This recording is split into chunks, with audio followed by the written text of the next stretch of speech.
പ്രേംലാലെ, നമ്മൾ ഓപ്പറേഷൻ സിന്ദൂറുമായി ബന്ധപ്പെട്ട ഒരു വാർത്തയിലേക്കാണ് അടുത്ത് പോകുന്നത്. അതായത് ഓപ്പറേഷൻ സിന്ദൂറിൽ പാകിസ്ഥാന് വ്യക്തമായ മേധാവിത്വം ഉണ്ടായിരുന്നതായി ഒരു ഫ്രഞ്ച് കമാൻഡറുടെ പ്രസ്താവന ഏറെ ചർച്ചയായിരുന്നു. എന്നാൽ ഇപ്പോൾ ഫ്രാൻസ് ഇക്കാര്യം നിഷേധിച്ചു. പാകിസ്ഥാന്റെ അങ്ങനത്തെയുള്ള അവകാശവാദം വ്യാജമാണെന്നാണ് ഫ്രാൻസ് പറയുന്നത്. എന്താണ് ഇതിന് പിന്നിലെ യാഥാർത്ഥ്യം? അതായത് പാകിസ്ഥാൻ മാധ്യമമായ ജിയോ TV പുറത്തുവിട്ട ഒരു വാർത്തയാണിത്. അപ്പൊ അവര് ഒരു ഫ്രഞ്ച് കമാൻഡർ ജാക്ക് ലോണി ഇദ്ദേഹത്തിന്റെ പ്രതികരണം എന്ന നിലയിലാണ് ജിയോ TV വാർത്ത പുറത്തുവിട്ടത്. അപ്പൊ അതില് ഇദ്ദേഹം, ഈ ഫ്രഞ്ച് കമാൻഡർ പറയുന്നത്, ഈ ഓപ്പറേഷൻ സിന്ദൂറിന്റെ സമയത്ത് പാകിസ്ഥാന് വലിയ മേധാവിത്വം ഉണ്ടായി, ആകാശ യുദ്ധത്തിൽ പാകിസ്ഥാന് വലിയ മേധാവിത്വം ഉണ്ടായി. അതേപോലെ റഫേൽ യുദ്ധവിമാനങ്ങൾ തകർന്നത് ചൈനീസ് നിർമ്മിത J-10 എന്ന് പറയുന്ന വിമാനത്തിന്റെ മികവ് കൊണ്ടല്ല, പക്ഷെ അതിൽ നിന്ന് തൊടുത്തുവിട്ട P-15 എന്ന് പറയുന്ന എയർ ടു എയർ മിസൈലിന്റെ ദൂരപരിധി കണക്കാക്കുന്നതിൽ റഫേൽ പൈലറ്റിന്, ഇന്ത്യൻ പൈലറ്റിന് വന്ന ഒരു പിഴവ് കൊണ്ടാണ് ആ വിമാനങ്ങൾ തകർക്കപ്പെട്ടത് എന്നുള്ളതാണ് ഈ ഫ്രഞ്ച് കമാൻഡർ പറഞ്ഞു എന്ന് പറഞ്ഞുകൊണ്ട് ജിയോ TV വാർത്ത പുറത്തുവിട്ടത്. അപ്പൊ ആ വാർത്ത പല മാധ്യമങ്ങളും ഏറ്റെടുക്കുകയും ഇന്ത്യയുടെ റഫേൽ വിമാനങ്ങൾ തകർന്നു എന്ന തരത്തിൽ വാർത്ത പ്രചരിക്കുകയും ചെയ്തു. പക്ഷെ ഇപ്പോ ഫ്രഞ്ച് നേവി അത് ഇടപെട്ടിട്ട് പറയുകയാണ്, അങ്ങനെ ഒരു സംഭവമേ ഉണ്ടായിട്ടില്ല. ഈ വാർത്ത അത് വസ്തുനിഷ്ഠമല്ല, വാസ്തവ വിരുദ്ധമാണ്.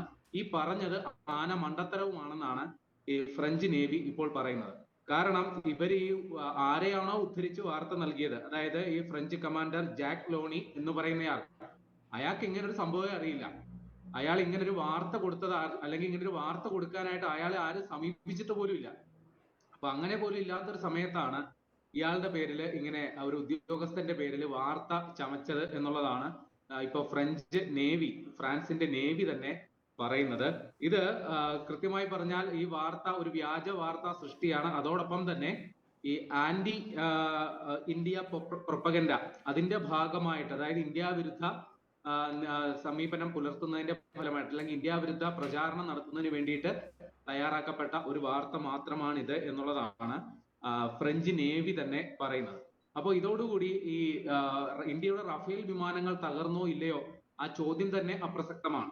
അപ്പൊ അത് നമുക്ക് ആധികാരികമായി പറയാൻ സാധിക്കും. കാരണം ഈ ഫ്രഞ്ച് വിമാനം, അതായത് ഫ്രാൻസിൽ നിർമ്മിക്കുന്ന ദസോത്ത് ഏവിയേഷൻസ് എന്ന് പറയുന്ന കമ്പനി നിർമ്മിക്കുന്ന റഫേൽ വിമാനങ്ങൾ, അതിന്റെ വിശ്വാസ്യതയെ സംബന്ധിച്ചാണ് ചോദ്യം. അപ്പൊ വലിയ ആശങ്ക ഇതുമായി ബന്ധപ്പെട്ടുണ്ട്.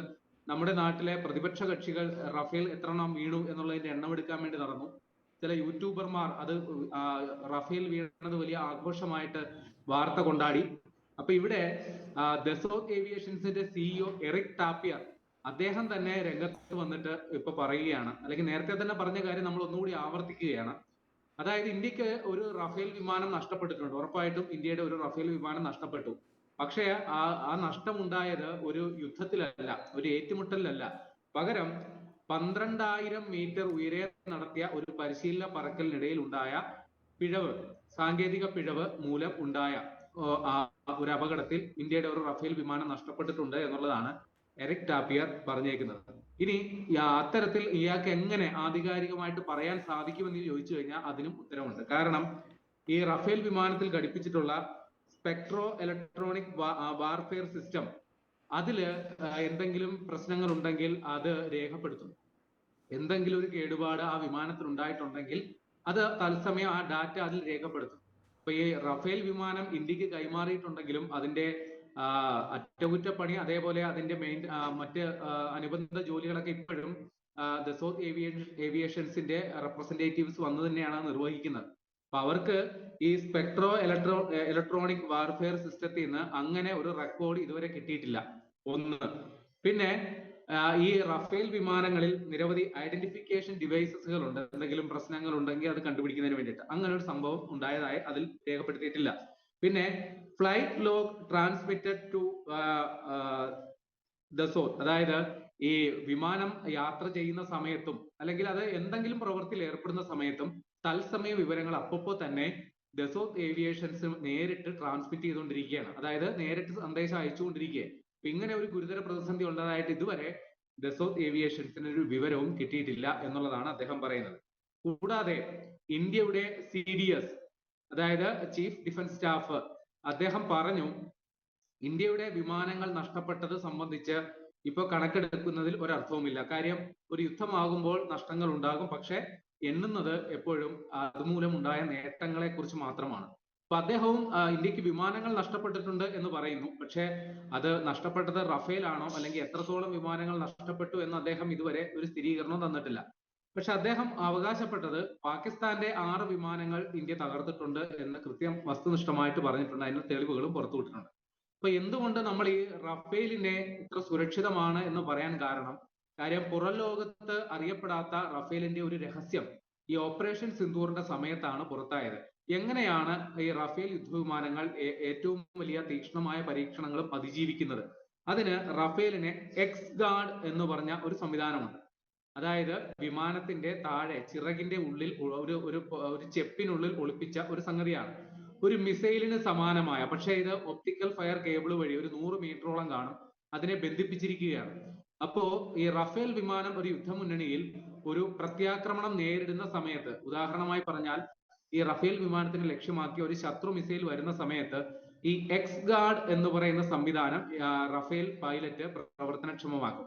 അപ്പൊ ഇതിന്റെ ഈ ചിറകിന്റെ താഴത്തെയുള്ള ആ ചെപ്പിൽ നിന്ന് ഈ മിസൈലിന് സമാനമായ ഈ സംഗതി 100 മീറ്ററോളം ഒരു കയറിൽ കെട്ടിവലിച്ച മാതിരി ഇത് പുറത്തേക്ക് നീണ്ടങ്ങ് കിടക്കും. ഈ എക്സ് ഗാർഡ് ഈ റഫേലിന് സമാനമായ സിഗ്നലുകളും മറ്റും പുറപ്പെടുവിച്ചുകൊണ്ടിരിക്കും. അപ്പോ ഈ എക്സ് ഗാർഡ് ആയിരിക്കും വാസ്തവത്തിൽ ശത്രുക്കളുടെ റഡാറിൽ മിസൈലിന്റെ സിഗ്നലുകൾ എത്തിക്കുക. അപ്പോ ശത്രു മിസൈൽ തേടി വരുന്നതും ഈ എക്സ് ഗാർഡിനെ ആയിരിക്കും. അപ്പോ ശത്രു റഡാറിൽ തകർക്കപ്പെട്ടത് റഫേൽ എന്ന് തന്നെ സിഗ്നൽ കിട്ടും, പക്ഷെ യഥാർത്ഥത്തിൽ തകർന്നത് ഈ റഫേലിന്റെ എക്സ് ഗാർഡ് ആയിരിക്കും, റഫേൽ അല്ല. അപ്പൊ ഈ കാരണങ്ങൾ കൊണ്ടാണ് ഇന്ത്യ റഫേൽ വിമാനങ്ങൾ സുരക്ഷിതമാണ്, നമ്മുടെ നഷ്ടപ്പെട്ടിട്ടില്ല എന്ന് പലതവണ അടിവരയിട്ട് പറയുന്നത്. പക്ഷെ പാകിസ്ഥാൻ പറഞ്ഞുകൊണ്ടിരിക്കുന്നത് ഇപ്പോഴും ഇന്ത്യയുടെ 3 റഫേൽ വിമാനങ്ങൾ വീഴ്ത്തി എന്നുള്ളതാണ്. അപ്പൊ അതിന്റെ ടെയിൽ നമ്പർ സഹിതം, സീരിയൽ നമ്പർ സഹിതം പാകിസ്ഥാൻ അവകാശപ്പെടുന്നുണ്ട്. പക്ഷെ ആ അവകാശപ്പെടുന്ന പാകിസ്ഥാൻ ഇതുവരെ അതിന്റെ തെളിവുകളൊന്നും തന്നെ ഹാജരാക്കാൻ പറ്റിയിട്ടുമില്ല. വിമാനം അവർ തകർത്തെങ്കിൽ അതിന്റെ അവശിഷ്ടങ്ങൾ, അതിന്റെ ഒരു ചിത്രമെങ്കിലും പുറത്തുവിടണമല്ലോ. കഴിഞ്ഞ ദിവസം ഒരു വാർത്തയും കൂടി വന്നിരുന്നു, അതും കൂടി ചേർത്ത് വായിച്ചിട്ട് നമുക്ക് ഇത് അവസാനിപ്പിക്കാം. പാകിസ്ഥാൻ ഇന്ത്യയുടെ റഫേൽ വിമാനങ്ങൾ വീഴ്ത്തി എന്ന പാകിസ്ഥാന്റെ വാദങ്ങൾക്ക് പിന്നിൽ പ്രവർത്തിച്ചത് ചൈനീസ് ബുദ്ധിയാണ് എന്ന് പറഞ്ഞത് അമേരിക്കയാണ്. അപ്പൊ അമേരിക്ക അവരുടെ പാർലമെന്ററി ഉപസമിതി സമർപ്പിച്ച റിപ്പോർട്ടിൽ പറയുന്നു, ചൈനീസ് മാധ്യമങ്ങൾ അല്ലെങ്കിൽ ചൈനീസ് ഡിഫൻസ് മന്ത്രാലയം അവർ അവരുടെ ആയുധങ്ങളുടെ പ്രചാരണത്തിന് വേണ്ടിയിട്ട് പാകിസ്ഥാൻ എന്തോ മഹാകാര്യം ചെയ്തു, ചൈനീസ് ആയുധങ്ങൾ ഉപയോഗിച്ച് ഇന്ത്യയെ തകർത്തു എന്ന വാർത്ത അവരാണ് പടച്ചുവിട്ടത് വാസ്തവത്തിൽ. അപ്പൊ ഇതെല്ലാം കൂടി ചേർത്ത് വായിക്കണം. കാര്യം ഇപ്പോ ഫ്രാൻസിന്റെ തന്നെ നേവി ഉദ്യോഗസ്ഥർ അല്ലെങ്കിൽ നേവി തന്നെ പറയുന്നു, പാകിസ്ഥാൻ മാധ്യമങ്ങൾ ഞങ്ങളെ കോട്ട് ചെയ്ത് കൊടുത്ത വാർത്ത അത് ആനമണ്ടത്തരമാണ്, വാസ്തവ വിരുദ്ധമാണ്. അപ്പൊ ഇങ്ങനെയുള്ള മറ്റ് അനുബന്ധ തെളിവുകൾ കൂടി പറയണം. അപ്പൊ നമുക്ക് അടിവരയിട്ട് പറയാം, ഓപ്പറേഷൻ സിന്ദൂറിന്റെ സമയത്ത് റഫേൽ വിമാനങ്ങൾക്ക് യാതൊരു കേടുപാട് സംഭവിച്ചിട്ടില്ല. ഇനി അങ്ങനെ അവകാശപ്പെടുന്നവർ അത് സംബന്ധിച്ചുള്ള തെളിവ് പുറത്തുവിടേണ്ടത്.